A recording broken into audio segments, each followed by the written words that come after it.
Hello students, welcome to Global Online. This is Ankita Sood. Teaching aptitude का एक important topic है teaching support system, जिसके important and most repeated questions की series आज मैं आपके लिए लेकर आई हूं। इस वीडियो में आपके सारे कॉन्सेप्ट्स भी क्लियर हो जाएंगे, साथ ही आपको ये भी पता चल जाएगा कि कैसे क्वेश्चंस एग्जाम में पूछे जा रहे हैं। स्टूडेंट्स, पेपर वन में आप सबको हेल्प करने के लिए एक कंप्लीट कोर्स हम लेकर आए हैं, जहां पर आपको रोज 2 से 3 लाइव लेक्चर्स के साथ पेपर से पहले 100% सिलेबस कवर करने की श्योरिटी दी जाती है। साथ ही आपके रिवीजन के लिए टॉपिक वाइज एमसीक्यूज और पीवाईक्यूज दिए जाएंगे, जिसमें कि आपको ऐसी ट्रिक्स बताई जाएंगी जो बहुत इजीली करेक्ट आंसर्स को ढूंढने में आपको मदद कर सकती है। फाइनल प्रिपरेशन के लिए अपडेटेड मॉक टेस्ट है, जिसमें से आपको एज इट इज सवाल देखने को मिल सकते हैं। एंड साथ ही आपके स्टेट के अलावा अदर स्टेट्स के PYQs and most expected questions आपको हम प्रोवाइड करवाएंगे, वो भी आंसर्स और एक्सप्लेनेशन के साथ, ताकि आपकी बहुत बेहतर तरीके से रिवीजन होती रहे। तो यहाँ पर आपको 2 व्हाट्सएप नंबर्स दे रही हूँ, आप इन पर कॉल या मैसेज करके कोर्स की पूरी जानकारी ले सकते हो। साथ ही कुछ फ्री वीडियोस और मॉक टेस्ट भी अवेलेबल है, जिसके लिए ग्लोबल ऑनलाइन ऐप को डाउनलोड कीजिए। स्टोर सेक्शन पर सर्च बार में आपको लिखना है कोर्स का नाम। कंटेंट पर जाएंगे तो आप देखेंगे कि बहुत से फ्री वीडियोस अवेलेबल हैं। यहाँ पर आपको यूनिट वाइज फोल्डर्स मिलेंगे, जिससे किसी भी यूनिट से आप कभी भी तैयारी शुरू कर सकते हो। हर यूनिट में आप देखिए, आपको मॉक टेस्ट मिल जाते हैं, पीडीएफ नोट्स मिल जाते हैं, साथ ही वीडियो लेक्चर्स मिल जाएंगे, जिसमें बहुत इजी ट्रिक्स के साथ आपके कॉन्सेप्ट्स भी क्लियर होते हैं। तो ये एक ऐसा कोर्स है जो कि बेहतर तरीके से आपको फर्स्ट अटेम्प्ट में एग्जाम क्वालिफाई करने में मदद कर सकता है। तो चलिए शुरू करते हैं। हमारा आज का पहला क्वेश्चन है instructions which encourages live participation and interaction through online classes are called. यानी कि ऑनलाइन क्लासेस में जो भी हमारी स्टूडेंट्स की पार्टिसिपेशन होती है, जो भी उनकी इंटरेक्शन होती है, उसको क्या बोला जाता है।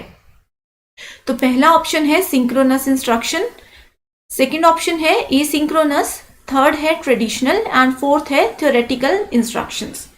तो सबसे पहले आप लोगों को ये पता होना चाहिए कि थियोरेटिकल इंस्ट्रक्शंस क्या होती हैं। अब जैसे थ्योरी लेक्चर्स होते हैं ऑनलाइन या ऑफलाइन, किसी की भी हम बात कर सकते हैं।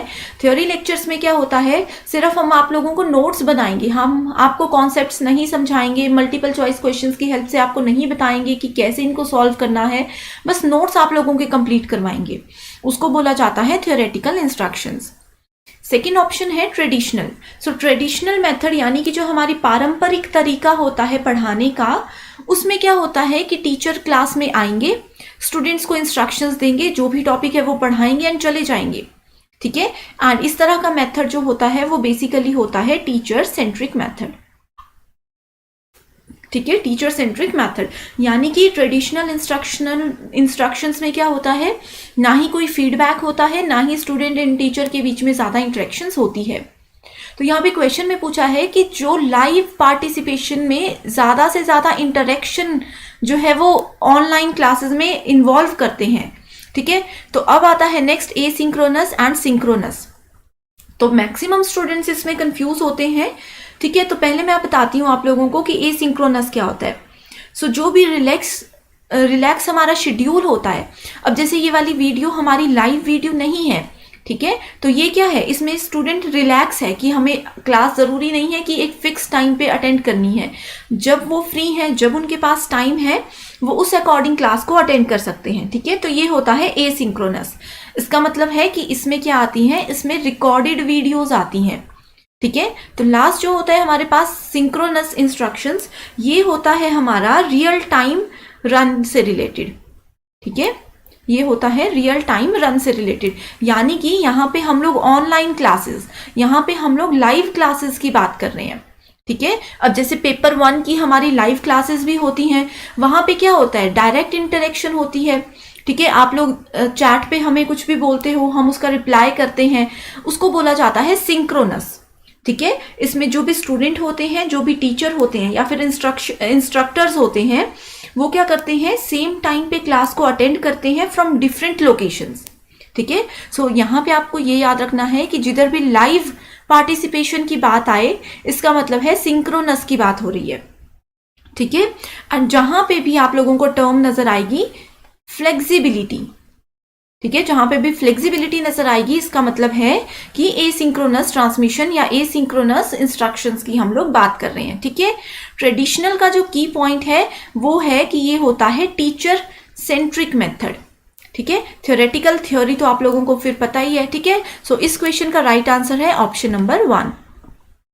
सेकेंड क्वेश्चन है हमारे पास असर्शन एंड रीजन से रिलेटेड। सो इस तरह के क्वेश्चन पेपर 1 में बहुत बार पूछे जाते हैं। सो इनके बीच में आप लोगों को पहले मैं बता दूं क्या करना है। रीजन से पहले आपने बिकॉज अपनी तरफ से ऐड कर देना है, ठीक है। अब देखते हैं इसको कैसे सॉल्व करेंगे। असर्शन बोलता है कि students can access to information from anywhere and anything they want, ठीक है। कहीं से भी कभी भी कोई स्टूडेंट इंस्ट्रक्शन को एक्सेस कर सकते हैं, ठीक है, कहीं से भी कभी से भी सीख सकते हैं। दूसरा आता है रीजन, क्योंकि mobile learning help to overcome the physical constraints of classroom and acquired mobility. तो यहाँ पे ये बोला गया है कि ये क्यों पॉसिबल है, क्योंकि हम लोग मोबाइल यूज कर रहे हैं, मोबाइल लर्निंग यूज कर रहे हैं, ठीक है।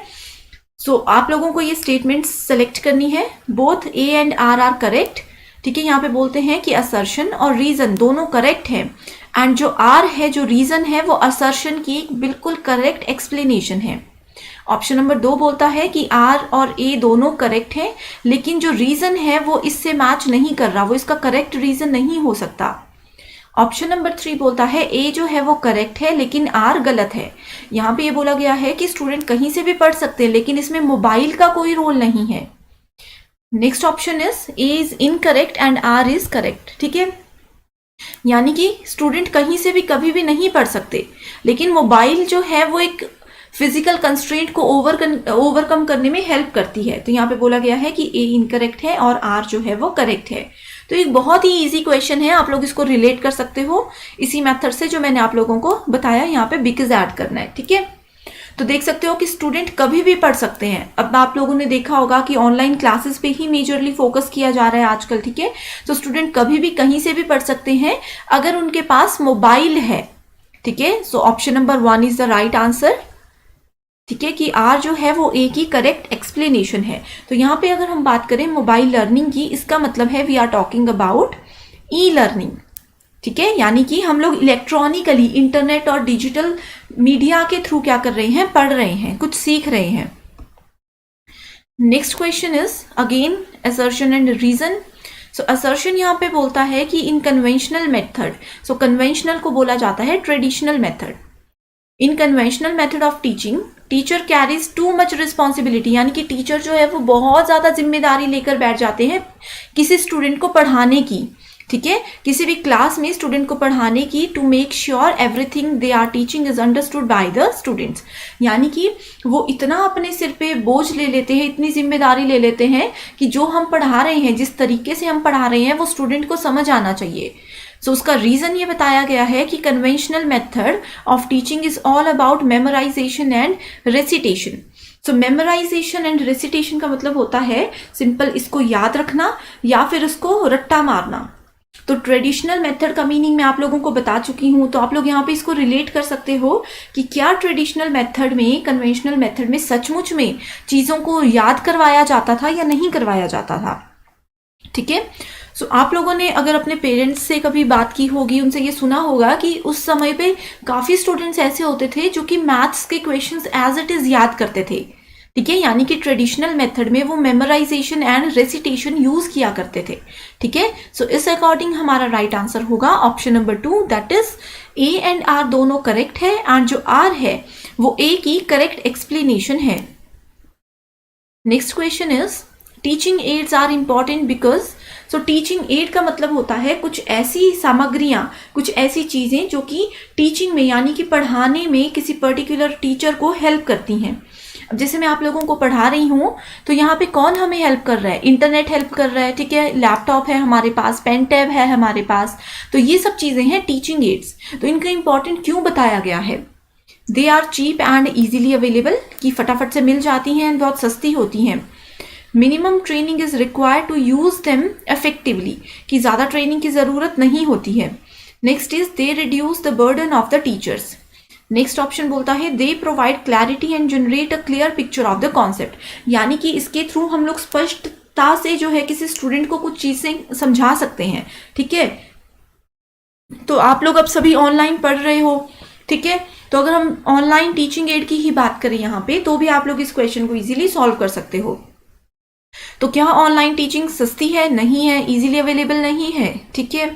दूसरा आता है कि इसमें ट्रेनिंग की कम ज़रूरत पड़ती है। ये ऑप्शन भी बिल्कुल गलत है।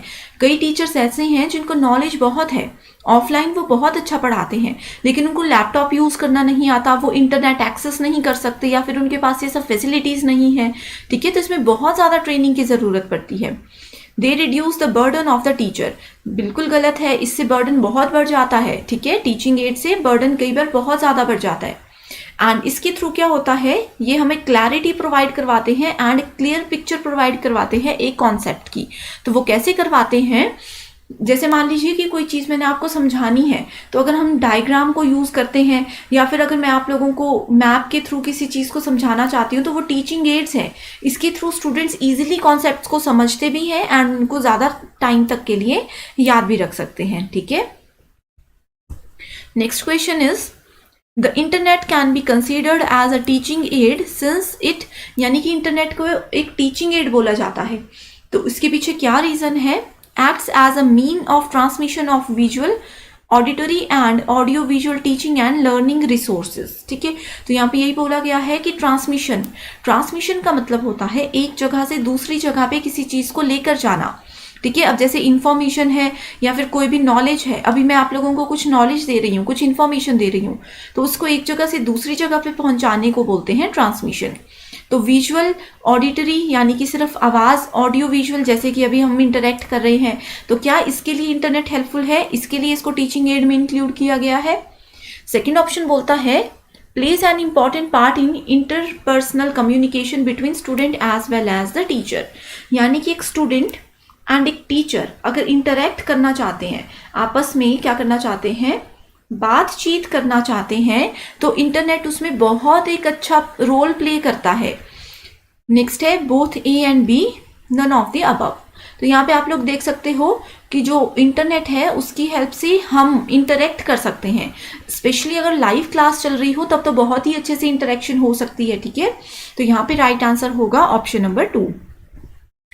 हमारा अगला क्वेश्चन है असर्शन एंड रीजन। ठीक है, सो असर्शन बोलता है कि teaching ads make lessons more enjoyable, clear and comprehensible for all the students, यानी कि जितने भी स्टूडेंट्स हैं सबके लिए क्या होता है, एक इंजॉयबल मेथड है ये टीचिंग एड्स को अगर हम यूज़ करते हैं। यानी कि अगर मैं आप लोगों को हिस्ट्री पढ़ा रही हूँ, तो मान लीजिए कि हम लोग झांसी की रानी का कोई टॉपिक पढ़ रहे हैं। ठीक है, तो मैं अगर झांसी की रानी की फ़ोटो आप लोगों को दिखा दूँ या उनकी स्टोरी को एक रोल प्ले की तरह हम लोग ऐड करें, ठीक है, समझाएं, तो क्या होगा, आप लोग ईजिली समझोगे। तो एक इंजॉयबल है, क्लियर जो है कॉन्सेप्ट है। ठीक है, रीजन बोलता है कि teaching aids can only be used in intermediate level of learning process to enrich vocabulary and knowledge. ये बोलते हैं कि सिर्फ वोकैबुलरी यानी कि शब्दावली और अपना नॉलेज, अपना ज्ञान बढ़ाने के लिए ही हम टीचिंग एड्स को यूज करते हैं। ठीक है, तो यस, इससे नॉलेज तो बढ़ता ही है, लेकिन इसका वोकैबुलरी से ज्यादा लेना देना नहीं है। ठीक है, एंड इसमें बोला गया है ओनली बी यूज्ड। ठीक है, ओनली बी से यहाँ पे इन्होंने ये बता दिया कि सिर्फ इसी चीज के लिए यूज किया जाता है। तो सिर्फ इस कॉन्सेप्ट की वजह से क्या हो सकता है, हमारा रीजन जो है इस क्वेश्चन में वो गलत हो सकता है। तो ए जो करेक्ट स्टेटमेंट है एंड रीजन उसका गलत है। So option number 3 is the right answer. Next question बोलता है which of the following tools is a collaboration tool for providing virtual classroom environment. ठीक है, a lab, a view, tutorial and a learner. ठीक है, सो यहाँ पे ए का मतलब क्या है, सबसे पहले ये पता होना चाहिए आप लोगों को। ठीक है, सो इससे पहले ये मैं आप लोगों को बताती हूँ कि वर्चुअल क्या होता है। वर्चुअल का मतलब होता है नॉट रियल। ठीक है, आभासी कक्षा, यानी कि क्लासरूम पूरा है। अब जैसे यहाँ पे हमारी डेली लाइव क्लासेस होती हैं। ठीक है, सो लाइव क्लास में क्या होता है, आप लोग अवेलेबल होते हो, टीचर पढ़ा रहे हैं, आप लोग को कोई क्वेरी है आप पूछ रहे हो, हम जवाब दे रहे हैं। ठीक है, सब चीज़ें वैसे ही चल रही हैं, लेकिन ये क्या है, ये सब चीज़ें रियल नहीं है, ये सब चीज़ें वर्चुअल हैं। ठीक है, तो इसमें बोला गया है कि कौन से टूल्स जो हैं वो वर्चुअल क्लासरूम एनवायरनमेंट को कोलैबोरेशन के लिए यूज किए जाते हैं। ठीक है, सो इसका राइट आंसर है option number 2, that is A view. A tutorial होता है, जैसे कि अभी हम लोग इंटरेक्ट कर रहे हैं, लाइव लेक्चर्स नहीं है, रिकॉर्डेड लेक्चर्स हैं। ठीक है, इनको ट्यूटोरियल्स बोल सकते हैं। लर्नर भी सिंपल सी चीज़ है। तो यहाँ पे व्यू जो है एक इम्पॉर्टेंट इनिशिएटिव है। ठीक है, सो ए व्यू का मतलब होता है virtual interactive environment for work groups. Virtual interactive environment for work groups, ठीक है। एंड यहाँ पे ए का मतलब है अमृता, ठीक है। तो ये क्या है, ये एक ई लर्निंग एक्सपीरियंस है that is almost as good as real classroom experience developed by Amrita e learning research lab, ठीक है। इसीलिए यहाँ पे ए लिखा गया है क्योंकि Amrita e learning research lab ने इसको डेवलप किया है, ठीक है। Next question is which of the following is a non projected visual add. तो बहुत ही इजी क्वेश्चन है, नॉन प्रोजेक्टेड।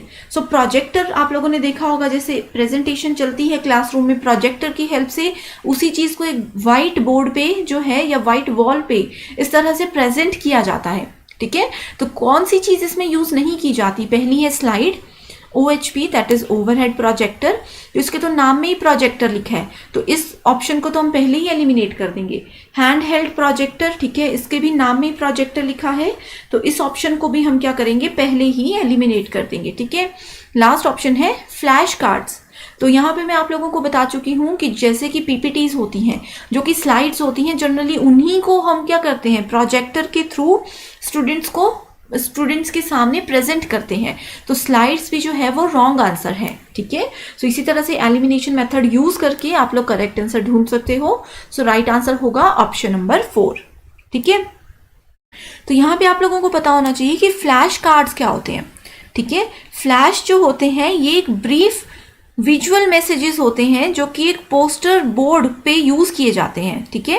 एंड इसके थ्रू भी हम प्रेजेंटेशन दे सकते हैं, लेकिन क्या होता है कि प्रोजेक्टेड एड नहीं है।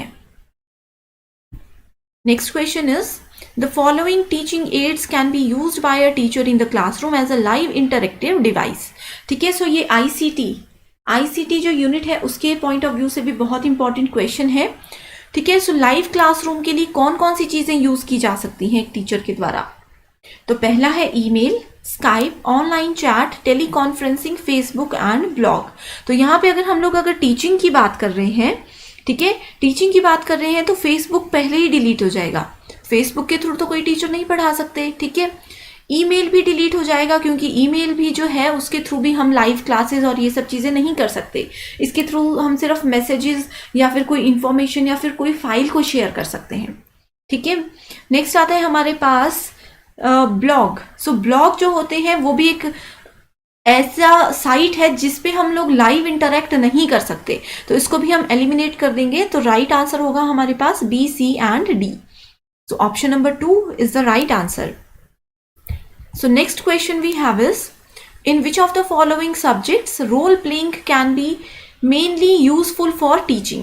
So role play जो होते हैं वो कौन से टाइप में यूज किए जाते हैं, ठीक है। सो रोल प्ले का मतलब होता है कि किसी की भूमिका निभाना।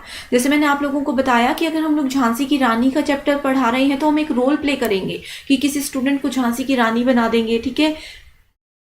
एंड उनके साथ क्या क्या हुआ था, उनकी एग्जैक्ट स्टोरी क्या थी, उसको थोड़ा सा हम लोग जो है फटाफट से एक रोल प्ले के थ्रू स्टूडेंट्स को समझाएंगे। तो इससे क्या होगा, स्टूडेंट का इंटरेस्ट भी जागेगा हिस्ट्री एंड इस तरह की चीज़ों में। एंड इसके अलावा क्या होगा कि वो अच्छे से समझ पाएंगे एंड लाइफ टाइम के लिए ये चीज़ें याद रहती हैं, ठीक है। तो ऑप्शंस आर हिस्ट्री में हम ये चीज़ें कर सकते हैं। मैं आपको हिस्ट्री का ही जनरली एग्जाम्पल दे रही हूँ, ठीक है। साइंस सब्जेक्ट्स, तो साइंस में जो है वो रोल प्लेज यूज़ नहीं किए जा सकते क्योंकि उसमें केमिकल्स और प्लांट्स इन सब चीज़ों की बातें होती है। तो थोड़े लेवल पे हम कर सकते हैं बट मेजरली नहीं कर सकते, ठीक है। Mathematics not possible. लैंग्वेजेस में भी ये चीज़ें थोड़े लेवल पे यूज़ हो सकती हैं बट उससे ज़्यादा नहीं। तो रोल प्ले के लिए जो राइट आंसर है वो है हिस्ट्री, ठीक है। सो ये है हमारे आज के 10 questions. So that's all for today. I hope you liked the session. Thank you so much for watching this video.